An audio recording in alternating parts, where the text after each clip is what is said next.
여러분 안녕하세요. 여러분들의 빠른 합격을 돕기 원하는 단기항입니다. 오늘도 기출에 대한 이야기를 잠깐 하려 합니다.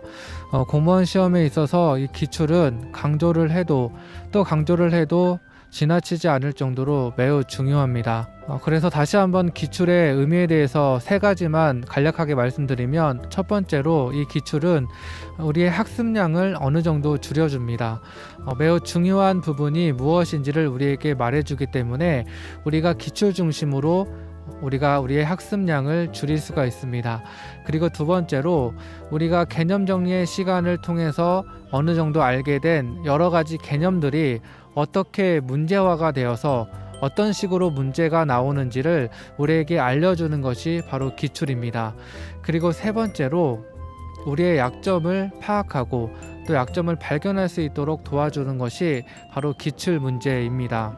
따라서 우리는 이 기출 문제를 풀면서 세 가지를 파악해야 합니다. 첫 번째는 우리가 어느 정도로 공부를 해야 하는지, 우리가 무엇에 집중하면서 공부를 해야 되는지를 알아야 하고, 그리고 두 번째로 우리가 알고 있는 개념들이 어떻게 문제화되는지, 어떻게 이론이 문제로 변하게 되는지를 파악해야 합니다. 그리고 세 번째로 나의 부족한 부분이 무엇인지, 나의 약점이 무엇인지를 이 기출의 시간 동안 분명히 파악해야 합니다. 따라서 이 기출 문제를 푼다라는 것은 단순히 문제를 푸는 훈련을 하는 것이 아닙니다. 이런 기출의 의미를 파악하고 기출의 의미를 알고 있을 때 우리는 이 기출의 시간을 잘 보낼 수 있을 겁니다. 전에도 말씀드렸다시피 이 기출 문제집에는 크게 두 가지 종류의 문제집이 있습니다. 첫 번째는 단원별 문제집이 있고, 두 번째는 시행처별 문제집이 있습니다. 기출 문제집은 이렇게 두 종류로 나눠지게 되고, 이 두 종류는 각각의 역할을 합니다. 첫 번째로 단원별 기출 문제집은 앞에서 말씀드린 기출 문제를 푸는 것에 대한 의미 세 가지에 대해서 우리로 하여금 파악할 수 있도록 도와줍니다. 그리고 보통 기출이라고 하는 것이 바로 이 단원별 기출 문제집입니다. 이 단원별 기출 문제집을 풀 때에 우리가 공부했던 이론이 어떻게 문제화되고 우리가 어느 정도까지 이해하고 또 어느 정도까지 지엽적으로 암기해야 하는지를 알려주는 역할을 합니다.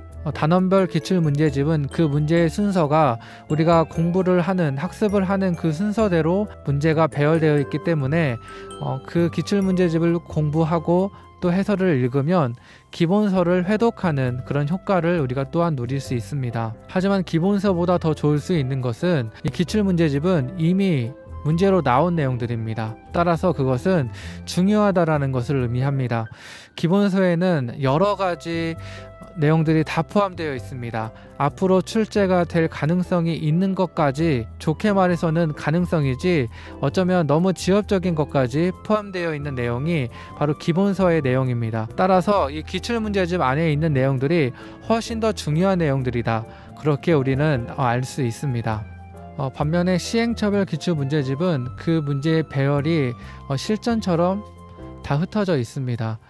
따라서 한국사와 같은 경우에도 그 문제가 시대순으로 나와 있는 것이 아니라 랜덤으로 나와 있기 때문에 우리가 정말 그 시대에 대해서 분명히 알고 있는지를 우리가 시행처별 문제집을 통해서 파악할 수 있습니다. 그리고 특별히 행정학 같은 경우에도 이게 우리가 배운 순서대로 또 풀지 않으면 그 문제의 난이도가 더 높게 느껴집니다. 따라서 시행처벌 문제집을 통해서 무작위로 나에게 오는 그 문제를 내가 어떻게 대처할 수 있는지를 확인할 수가 있습니다. 지금 보고 계시는 것은 행정학의 단원별 기출 문제집입니다. 이렇게 단원별 기출 문제집은 우리가 공부한 그 순서 그대로 문제가 배열되어 있습니다. 따라서 우리는 이 문제를 풀 때에 그 내용에 대해 정확히 잘 알지 못하더라도 어느 정도 흐름을 통해서 문제를 풀 수가 있습니다.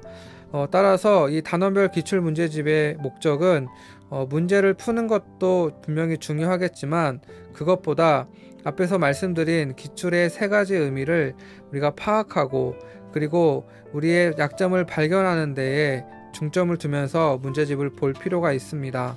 저 같은 경우에는 기출 문제집 아래에 나오는 이 해설 부분을 매우 꼼꼼하게 읽은 편이었습니다. 제가 기본서를 분명히 회독을 했지만, 그리고 요약서도 여러 번 회독을 했지만 저는 문제집을 풀 때에, 기출 문제를 풀 때에도 이 해설 부분을 꼼꼼하게 다 읽는 편이었습니다. 특별히 기출문제집 아래 해설 부분에 나오는 이러한 표들은 요약서나 그리고 기본서에도 포함되어 있는 표들입니다. 따라서 이 해설 부분을 또 열심히 성실하게 읽으면, 꼼꼼하게 읽으면 기본서를 회독하는 효과도 충분히 얻을 수가 있습니다. 그리고 지금 보시는 것은 시행처별 기출문제집입니다. 행정학 부분인데 이 시행처별 기출문제집은 보시는 바와 같이 그 문제의 배열이 랜덤으로 되어 있습니다. 따라서 우리가 알고 있는 그 내용이 정확히 우리가 알고 있는지, 그리고 빠르게 그것들을 다시 생각할 수 있는지를 이 시행처별 기출문제집을 통해 확인할 수 있습니다.